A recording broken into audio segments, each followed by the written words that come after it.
أم حقيقتان الرونكيتو كطاغوتان برغلستي دكت ولا أصلا بالروات بوهبوك قل لن يصيبنا إلا ما كتب الله لنا تو باورد وهي كأبي بأداتي قدري خواي بردقار قدري خواي قورا أودينا ترقا كنسراو لبروتو بربستكاني الرقا هيج كاريگري كان لسر نابي لسر قوتي بلاغ بيانك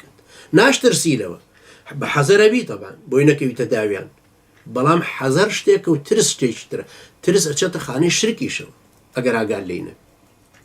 ولا تخافون وخافوني إن كنتم مؤمنين ولا تخشوهم فاخشوني إن كنتم مؤمنين لبروا أم حركة كردنا حركتي بيان حركتي بلاغ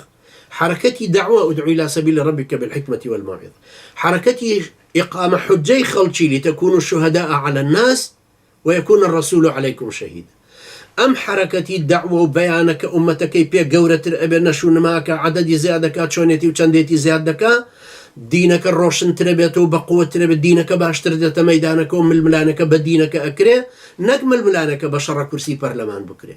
بويا مسعود ورزاني الله إسلامي سياسي هالشرتي لسر كرسي كاني برلمان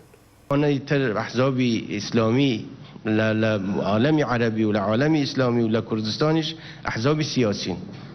خلافيون لسر چيه؟ أم برسيارة من أم برسيارة أكل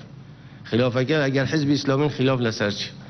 لسر نصی که حدیثه لسر نصی که قرآنه یا لسر و چند کرسی هبی که وزیر بی و دستکوتی چند اما که وقت وقت هر حزب کی تری علمانیه هیچ فرقی نیست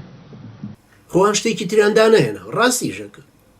او اسلامیانه خو اكو جنو خو اكتن للرجاني بيش انتخاباتا شو الرج جنو بيانا خنايش بو كرسكاني برلمانه أجرم دعوة بيغمبران الله مسعود ورزاني لست على شيء حتى تقيم القرآن ولأمريكي أم دعوة بيغمبران بصريحي وصحيحي بلا إله إلا الله كشرح كريتو